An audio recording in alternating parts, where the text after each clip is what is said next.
ठरलं तर मग या मालिकेच्या 1 सप्टेंबरच्या भागामध्ये इकडे अस्मिता मुद्दाम सायलीला त्रास द्यायचं म्हणून काही बाही बोलत असते, पण त्याच वेळेला चिडलेली कल्पना मात्र अस्मिताला फटकारते आणि सांगते, अस्मिता तोंड बंद ठेव, तुझं काय चाललंय, तुझं सारखं आपली कटकट कटकट कटकट, तुला न काही कळत नाहीये. आता सगळ्यांनी शांत बसायचं आहे आणि आता गणपती व्यवस्थितरित्या पूजन करायचं आहे. सारखं आपलं दिवसभर काही झालं की तुला बोलायलाच पाहिजे का, असं म्हणत कल्पना चांगलीच आता इकडे अस्मिताला फटकारते. त्यावरती अस्मिता म्हणते, मम्मा म्हणजे तुला सायलीला बोलल्याचा राग येतोय का, तुला त्रास होतोय का सायलीला बोलल्याचा. यावरती मग आता कल्पना म्हणते, हे बघ मला सायलीला बोलल्याचा त्रास होत नाहीये, तर तू जे असं वागतेस ना याचा त्रास होतोय. अगं विचार कर बाळावरती किती त्याचा परिणाम होईल ते. असं म्हणत असतानाच इकडे आता प्रतिमा सांगायला लागते, कल्पना चला आपल्याला तयारी करायला पाहिजे बाप्पाची. असं म्हणत सगळेजण आता इकडे बाप्पाला नैवेद्य दाखवण्याची तयारी करत असताना रविराज म्हणतात, सुमन झाली का तयारी, आपल्याला सुभेदारांच्या इकडे गणेशाच्या प्रतिष्ठापनेला जायचं आहे. सुमन म्हणते, हो एवढे पेढे आणि मोदक भरले ना की लगेचच आपण जाऊया.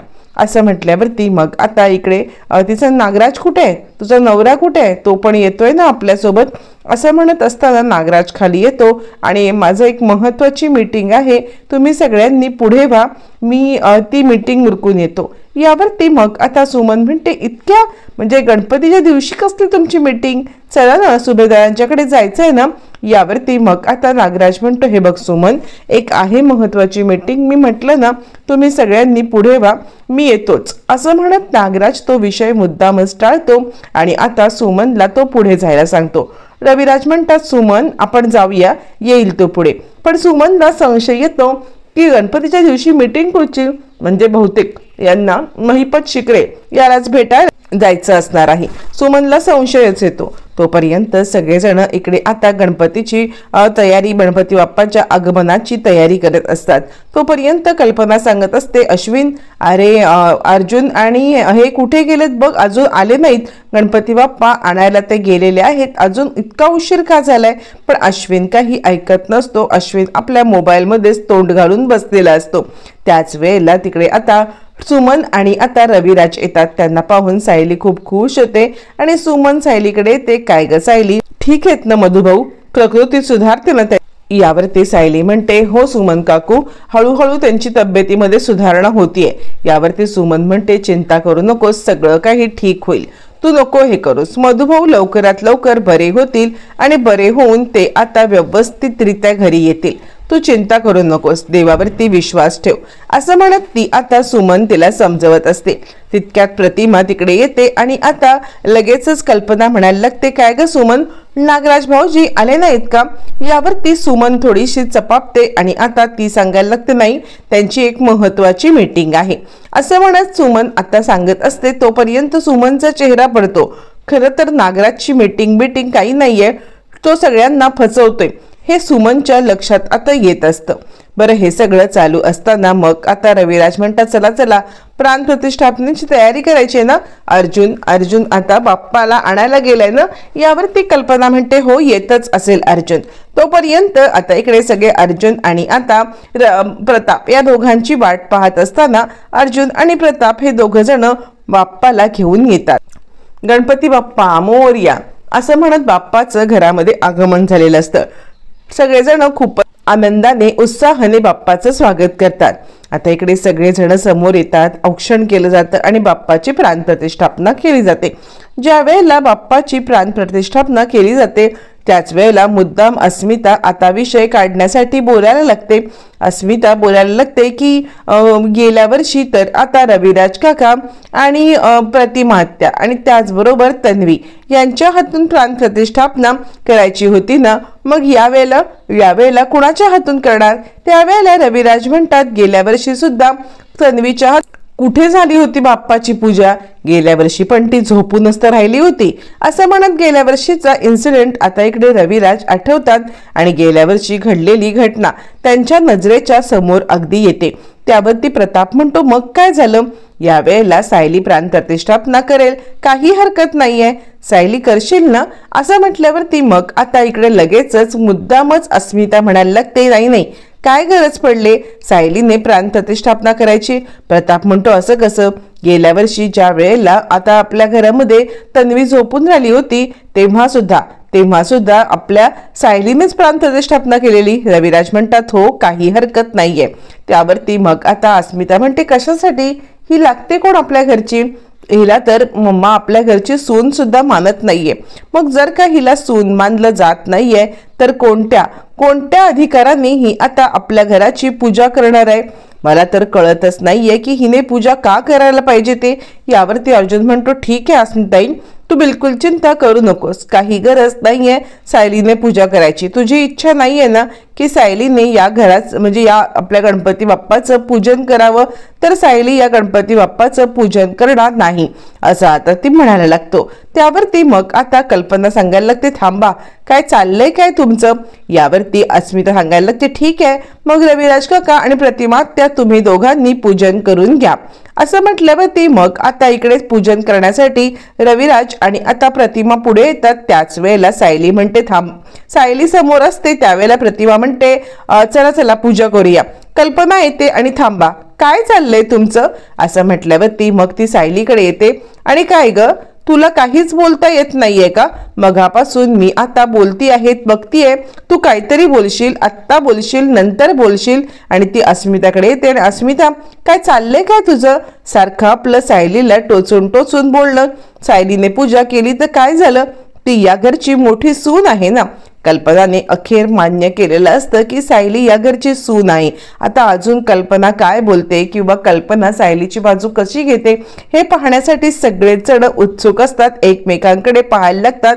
आपण केलेला प्लॅन आपला यशस्वी झालेला आहे म्हणून जो तो आता खुश असतो. त्याच वेळेला आता इकडे चिडलेली कल्पना अस्मिताला अशी काही फटकारते आणि काय ग तुला काय प्रॉब्लेम काय सायलीमुळे, सायली जर का पूजन करणार असेल तिच्या हस्ते प्राणप्रतिष्ठापना होणार असेल तर तुझं काय चाललंय. हे बघ जरा शांत बस अस्मिता, प्रत्येक गोष्टीमध्ये आपलं डोकं चालवायला शिकू नको. कल्पना चांगली चिडलेली असते आणि चिडलेली कल्पना अस्मिताला खूप चांगलं फटकारते. इकडे तोपर्यंत नागराज भेटायला आलेला असतो महिपतला. गणपतीच्या दिवशी दोघं जण बसून दारू पित असतात आणि त्यावेळेला इकडे नागराज म्हणत असतो महिपत साला जाम टेन्शन आहे रे. यावरती महिपत सांगायला लागतो खरं सांगू का नागराज शेठ, तर तुमच्या त्या वहिनीच्या गोळ्यांचं प्रकरण तुमच्यावरती शेकलं नाही यासाठी तुम्ही आता आभार माना. म्हणजे ते परस्पर प्रकरण प्रियावरती शेकलं. हे बघा तुमचं नाव कुठेतरी जर का मध्ये आलं असतं ना तर खूप मोठ्या गोष्टी आता घडल्या असत्या. यावरती आता इकडे तो सांगायला लागतो पण हो त्या प्रियावरती पण काही विसंबवून चालणार नाहीये. म्हणजे काही झालं तरी सुद्धा ती कधी येईल आणि कधी आपला हे पलटी करेल ना गेम याबद्दल आपल्याला जरा साशंकच राहिलं पाहिजे. असं म्हटल्यावरती नागराज म्हणतो मला त्या प्रियाचं टेन्शन नाहीये, ती यायची तेव्हा येऊ दे, मला टेन्शन आहे ते म्हणजे माझ्या बायकोचं.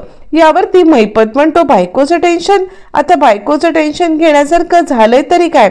यावरती मग आता नागराज सांगायला लागतो काय सांगू, त्या दिवशी आपल्याला तिने बघितलं असं मला नुसतं वाटलं होतं पण मला नंतर वाटलं की नसेल, ती कुठली बिनडोक, ती कशाला एवढं सगळं बघते.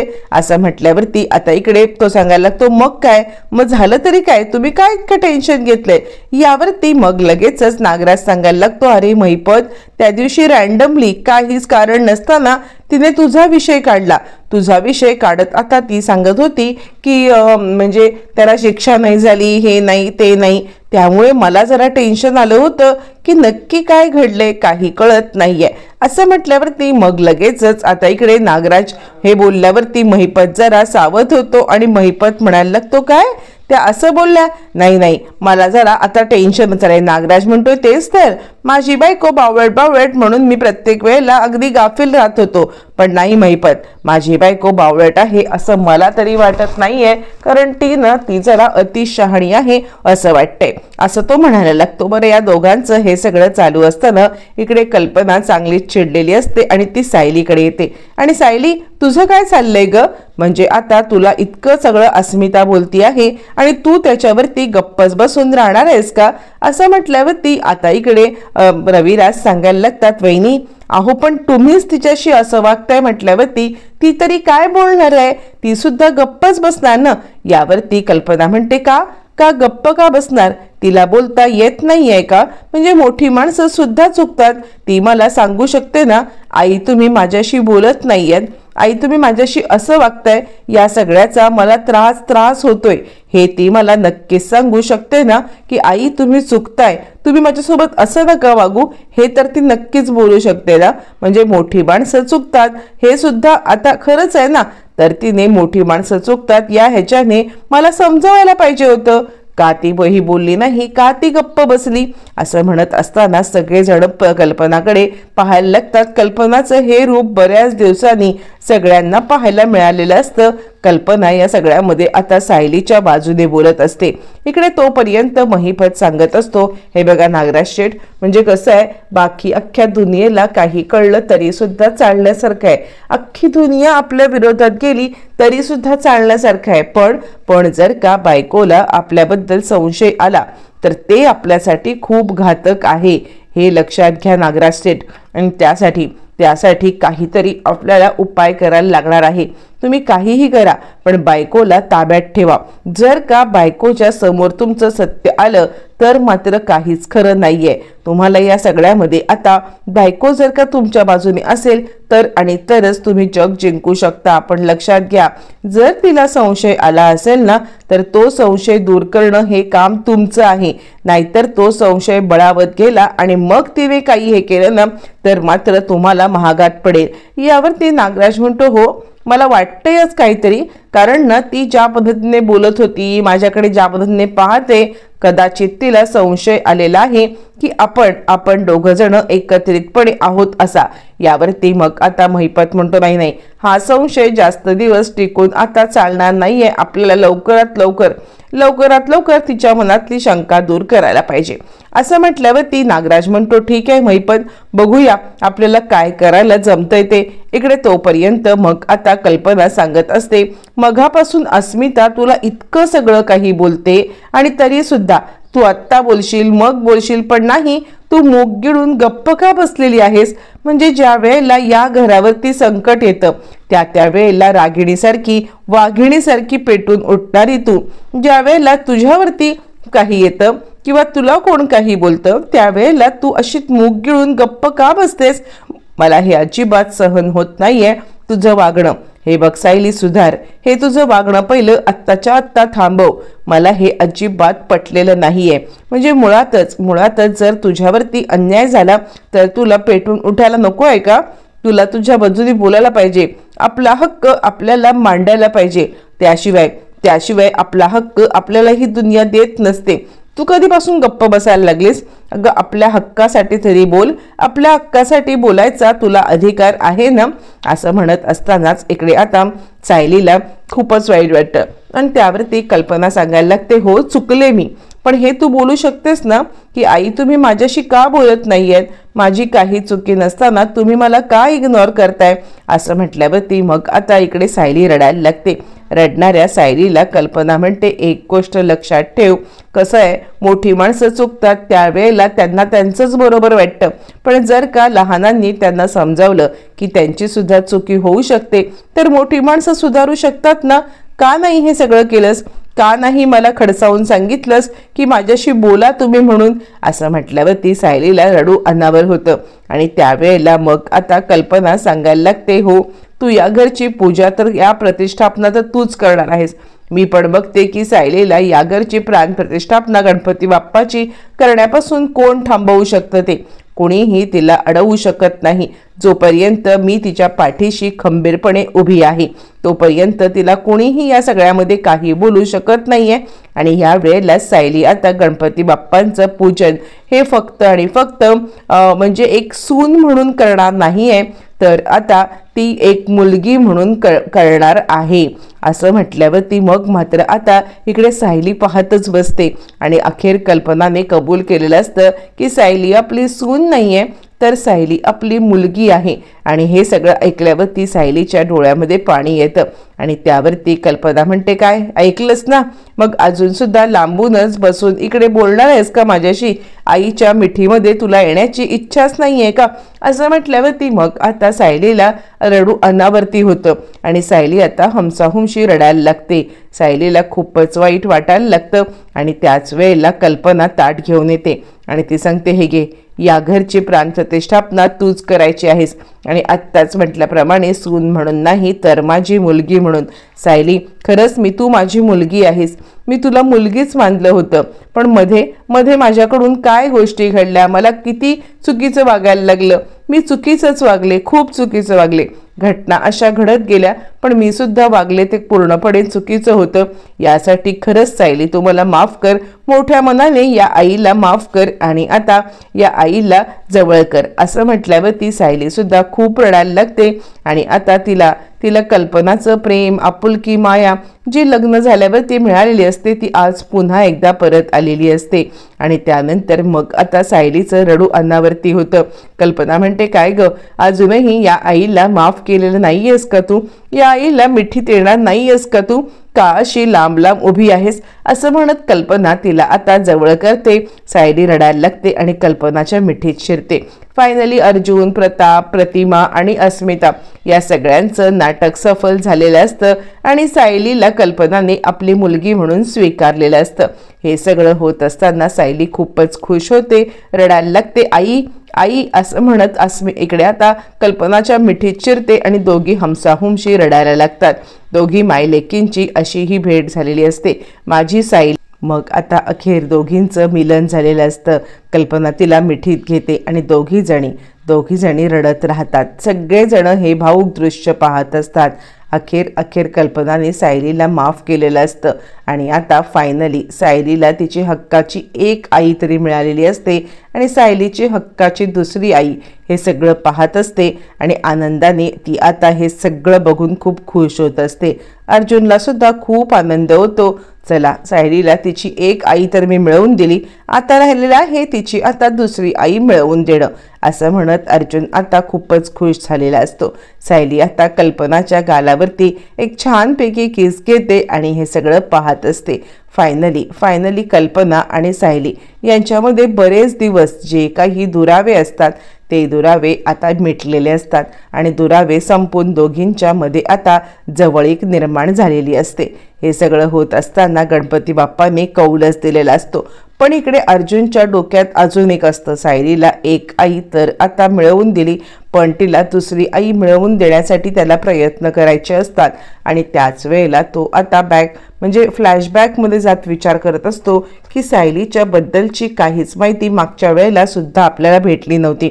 यावेळेला काही करून आपल्याला आश्रमात जाऊन ही माहिती मिळवायला पाहिजे. म्हणून आता सायलीच्या आश्रमामध्ये इकडे आता अर्जुन, चैतन्य आणि त्याचबरोबर कुसुम हे सगळेजण आता आश्रमातील गोष्टी शोधत असतात. गाठोडी काढतात, बाकी सगळ्या गोष्टी काढतात, पण त्या गाठोड्यामध्ये फक्त सायली आणि तन्वी या दोघींचंच गाठोडं गायब असतं आणि अर्जुनला या गोष्टीचं आश्चर्य वाटतं आणि तो म्हणतो, या दोघींचंच गाठोडं गायब कसं? असा अर्जुन विचार करत असताना आता इकडे त्याला तन्वी आणि सायली हिचे गाठोडी गायब यांचं काहीतरी कनेक्शन आहे याचा साधारण अंदाज येतो. अर्जुन या सत्यापर्यंत कसा पोहोचणार की सायलीच तन्वी आहे हे मात्र येणाऱ्या भागातच कळणार आहे.